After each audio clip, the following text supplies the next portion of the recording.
ao canal do Xerife Oculto.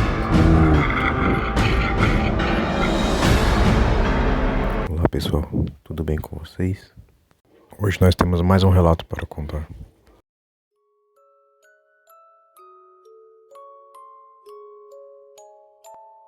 Olá xerife, meu nome é Lucas, tenho 19 anos e moro em Brotas, no interior de São Paulo. Tenho uma história estranha e perturbadora para compartilhar com vocês. Antes de tudo acontecer, eu morava com minha mãe e meu pai em uma bela casa. Meu outro irmão, Thiago, já era casado e morava em um bairro próximo. Quase sempre eu via ele. Até aí tudo bem. Até aí eu levava uma vida normal, como o de qualquer outro jovem da minha idade. Eu apenas estudava e estudava muito, pois tínhamos boas condições e meus pais queriam que eu focasse bem nos meus estudos. Meus pais eram empresários bem-sucedidos, mas estavam frequentemente viajando a trabalho. Já exaustos, decidiram tirar uma semana para relaxar na praia. Era para ser um tempo de descanso para eles, mas algo terrível aconteceu. Meu pai, que havia bebido um pouco a mais da conta, estava descontrolado, brigando e discutindo com minha mãe enquanto dirigia, e acabou causando um acidente de carro horrível na volta para casa. Infelizmente, a notícia que recebemos foi devastadora. O carro capotou na estrada e nenhum dos dois sobreviveram. Eu e meu irmão ficamos traumatizados com a notícia e, a partir daquele momento, minha vida mudou para sempre. Sem saber como lidar com a perda e com o peso do luto me consumindo, eu me refugiei na casa do meu irmão, Thiago.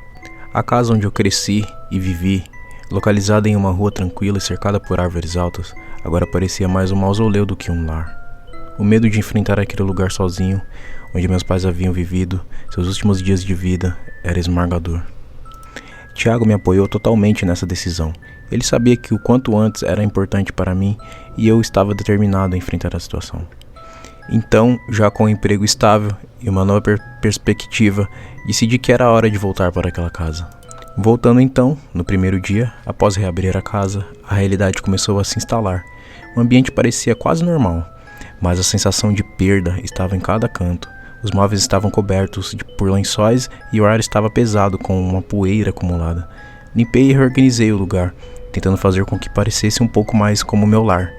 Mudei o sofá de lugar, coloquei a poltrona em outro canto e dei uma geral no quarto dos meus pais. Chegando então à noite, eu deitei na cama, mas foi difícil adormecer. A casa estava cheia de memórias. Cada quarto, cada objeto me fazia relembrar momentos com os meus pais. O silêncio da casa era ensurdecedor e a solidão parecia quase palpável. A sensação de que algo estava faltando foi esmagadora. As lembranças e a dor se misturavam com o sentimento de que eu estava invadindo um lugar que não me pertencia mais. O desconforto me manteve acordado por horas e horas, até que finalmente, exausto, consegui adormecer. Acordei no meio da noite com um frio estranho, como se alguém estivesse passando uma mão gelada pelo meu rosto. O que me fez levantar foi o som de um estalo vindo do andar de baixo. Fui verificar, mas não encontrei nada. Foi fora do normal. Chegando então o segundo dia, o trabalho começou com um sentimento estranho, como se algo estivesse me acompanhando na empresa. Fui incapaz de me concentrar totalmente, o computador parecia lento e a sensação de estar sendo observado não me deixou em paz. Meus colegas de trabalho notaram que eu estava distraído e me perguntaram se estava tudo bem, mas eu apenas respondi que estava cansado. Na escola, o dia foi igualmente desconfortável. Eu estava lá apenas para cumprir as obrigações, sem conseguir focar nas aulas. À tarde, chegando em casa, percebi que a poltrona que havia movido estava ligeiramente fora do lugar. Ao começar a arrumar a sala, senti um frio constante. As janelas estavam todas fechadas. Então, não fazia sentido que houvesse uma corrente de ar ali. À noite, quando fui dormir, ouvi novamente passos vindos do andar de baixo. Pareciam pesados e lentos, como se alguém estivesse andando com dificuldade. Desci para verificar, mas encontrei a sala em silêncio e a poltrona de volta ao seu lugar original. Aquilo me deixou inquieto. Achei que estava apenas imaginando coisas. No terceiro dia, o trabalho estava começando a ser uma luta. Eu estava tão cansado e distraído que os erros começaram a se acumular. Meu chefe me chamou para uma conversa e perguntou se eu estava bem. E eu contei que estava lidando com questões pessoais, mas não entrei em detalhes sobre a casa. À tarde, enquanto tentava me concentrar, a sensação de desconforto continuava. As luzes da casa começaram a piscar com mais frequência, e objetos pequenos como quadros e utensílios pareciam mudar de lugar, quando eu não estava olhando. Chegando à noite então, comecei a ter pesadelos intensos, e cada um deles, meus pais apareciam, mas eram diferentes. Eles estavam de pé, com um olhar vazio e fixo, me observando em silêncio. E a sombra escura e densa estava sempre presente, perto dos móveis que eu tinha movido. Acordei suado e com o coração acelerado, e o frio na casa parecia ter se intensificado. As lâmpadas da cozinha estavam piscando como se houvesse alguma força invisível que estivesse tentando me alertar de alguma coisa. No quarto dia, então, o trabalho estava se tornando cada vez mais difícil. Eu estava exausto e começando a ficar irritado com a falta de concentração. Na escola, a sensação de estar sendo observado continuava. Durante o intervalo, conversei com alguns amigos sobre como estava me sentindo estranho e desconfortável na casa nova, mas eles acharam que era apenas estresse. Durante o dia, a sensação de frio na casa era constante e o ar parecia estar mais pesado. As luzes continuavam a piscar e eu comecei a encontrar objetos fora do lugar, de maneira inexplicável. O que mais me perturbava era o fato de que as alterações que eu fiz na disposição dos móveis estavam sempre revertendo para o estado original. Tentei ajustar a iluminação e checar o sistema elétrico, mas nada parecia resolver. Todas as noites eu tinha pesadelo, e os pesadelos cada vez mais se tornavam mais vívidos. Em um deles, a sombra estava na porta do meu quarto, me observando com uma presença opressiva. Eu me senti sufocado e, quando acordei, a sensação de estar sendo observado não desapareceu. A sala estava em completo silêncio, mas o ar estava carregado de uma tensão palpável. Os dias foram se passando e, chegando então no quinto dia, a situação chegou ao seu clímax. Eu acordei com a sensação de estar sendo sufocado e, quando abri os olhos, a sombra estava ali, ao lado da minha cama, tão perto que eu podia sentir o frio que ela emanava. Tentei me mexer, mas estava paralisado. A sombra então se inclinou sobre mim e sussurrou com uma voz baixa e densa: "Esta casa não é mais sua." Aquelas palavras ressoaram na minha mente enquanto eu tentava desesperadamente me mover. Finalmente consegui me levantar e ver o que estava acontecendo. Parecia tudo um sonho, com a sensação de estar constantemente sendo observado.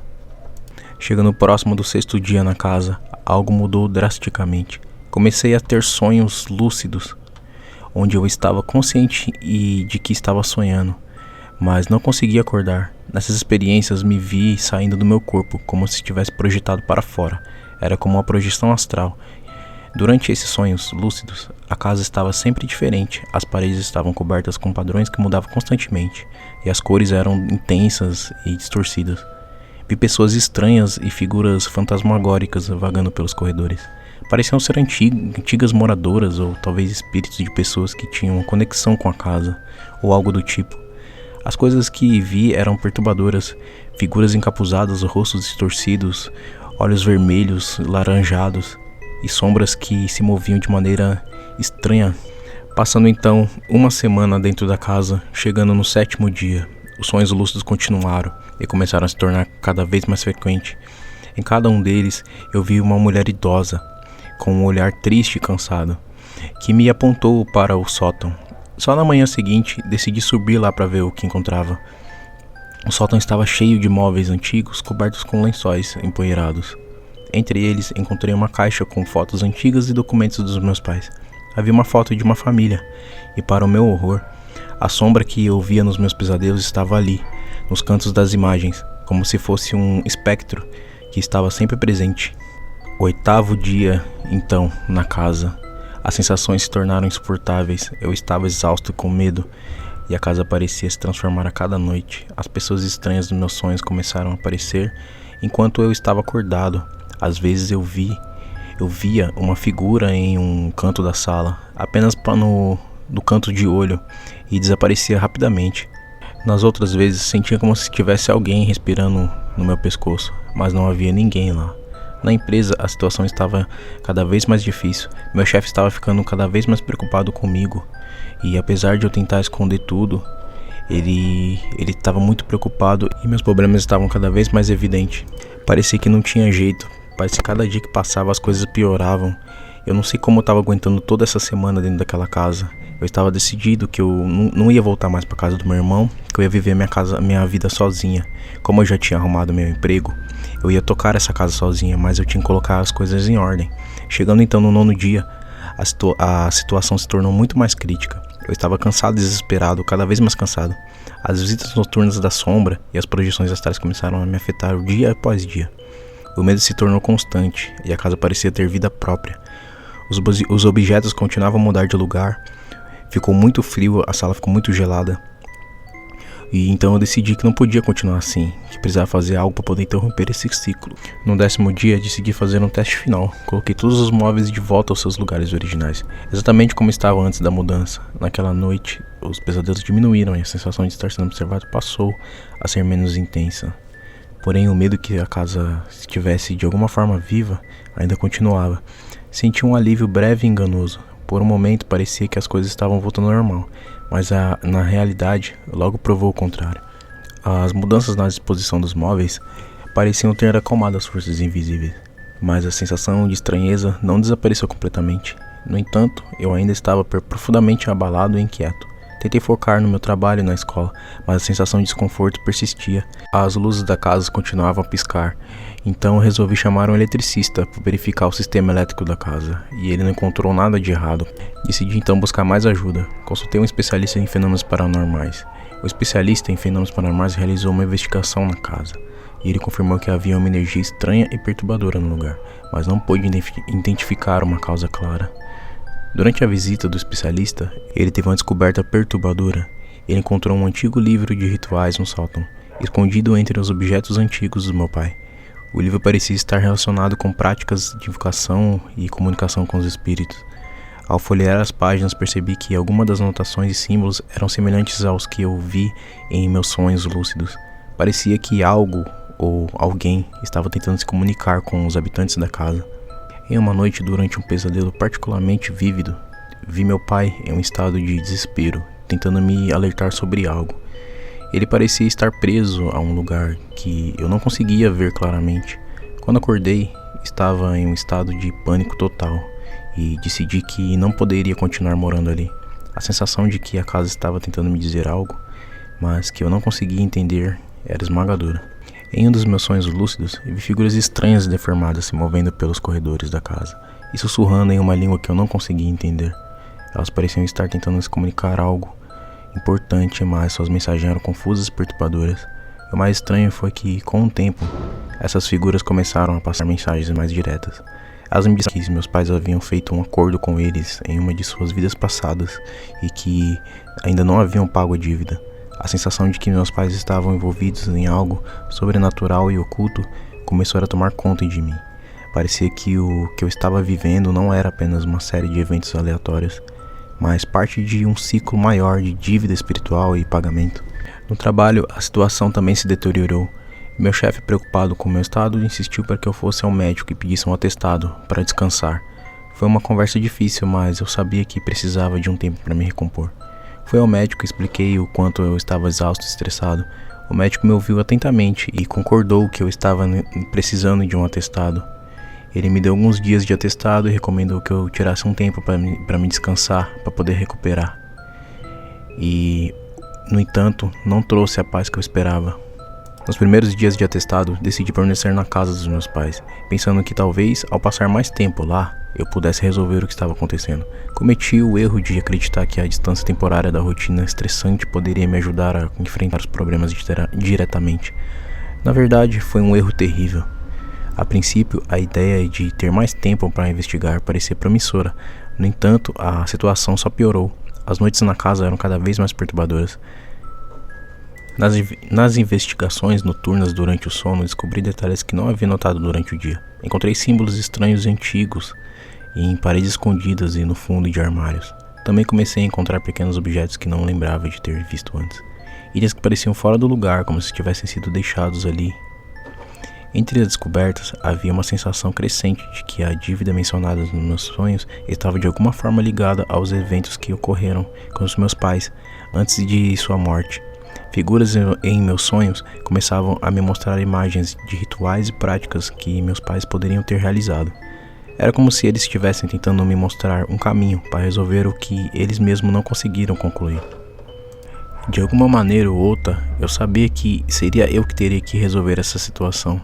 Durante os sonhos lúcidos, comecei a perceber a presença de um velho senhor com cabelos grisalhos e desengrenhados, olhos fundos e alaranjados, e uma aparência putrificada, como se tivesse envelhecido e deteriorado. Sua figura era imponente e perturbadora, e sua presença se manifestava com uma sensação de opressão ainda mais intensa.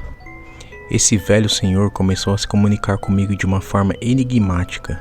Em nossos diálogos, ele revelava fragmentos de informações e pistas sobre o que estava acontecendo na casa. A cada encontro, suas palavras se tornavam mais claras e reveladoras. Ele começou a explicar o verdadeiro motivo por trás dos eventos sobrenaturais que eu estava vivenciando. De acordo com o velho, meus pais haviam feito um pacto com entidades espirituais em uma vida passada. Esse pacto envolvia um compromisso que, se não fosse cumprido em vida, poderia ser transferido para seus descendentes, no caso seria eu. O velho senhor revelou que, ao falecerem, meus pais não conseguiram cumprir o acordo. A dívida espiritual que eles haviam contraído foi então passada para mim, como herdeiro deste pacto. O velho falava com uma voz grave e carregada de desespero, como se estivesse tentando transmitir seriedade da situação. Ele explicou que as entidades espirituais responsáveis pelo pacto estavam pressionando para que a dívida fosse paga, e a casa era o campo de batalha onde essa dívida estava sendo cobrada. As manifestações sobrenaturais, os pesadelos e as sensações de presença eram parte da tentativa dessas entidades de fazer com que eu reconhecesse e resolvesse a dívida pendente. A cada encontro com o velho senhor, eu sentia uma mistura de medo e urgência. Suas mensagens eram muito difíceis de interpretar, mas a gravidade da situação era clara. Ela estava tentando me alertar sobre a necessidade de encontrar uma solução para o pacto e a dívida, que poderiam ser cumprida. O desafio agora era entender completamente o que era necessário para resolver essa dívida. Como eu poderia enfrentar as entidades espirituais envolvidas, a opressão se intensificava, e eu sabia que precisava agir rapidamente para encontrar uma solução. Foi então que o velho senhor me informou que, para quitar essa dívida, eu teria que realizar um ritual específico. Segundo ele, o ritual exigia que enterrasse 3 corpos frescos no solo da casa. Isso era necessário para cumprir a parte do pacto que meus pais não conseguiram realizar. Ele explicou que o ato de enterrar os corpos era um meio de equilibrar a energia e pagar a dívida espiritual. Além disso, ele revelou que, após realizar esse ritual, eu teria que vender a casa. O motivo era que, ao transferir a propriedade para outra pessoa, a maldição seria passada adiante. Isso garantiria que a dívida fosse quitada, mas também significava que o novo proprietário assumiria o mesmo destino sombrio que eu havia enfrentado. Essas revelações foram devastadoras e assustadoras. Eu sabia que precisava agir rapidamente para cumprir o que o velho senhor havia dito. No entanto, o pensamento de realizar um ritual tão macabro e de condenar outra pessoa ao passar pelo que ela havia passado era terrivelmente perturbador. Foi então que, desesperado e sem muitas opções, comecei a procurar soluções. Então foi que a única solução que eu encontrei foi na Deep Web. Vasculhando então assim a Deep Web, eu encontrei um grupo que fornecia o que eu estava procurando. Eles garantiram ser anônimo e me trazeriam os 3 corpos frescos. Bom, essa foi a primeira parte. Aguardem a segunda parte. Espero que vocês tenham gostado, que vocês tenham curtido. Compartilhe o vídeo e logo mais sairá a continuação, que agora é a parte mais sombria, né? Que ele vai ter que fazer o ritual. Ele vai ter que terminar de fazer o que foi combinado, o que o velho disse pra ele, né? E será que ele terá coragem? Deixe seu like, seu comentário e aguardem a segunda parte. Valeu!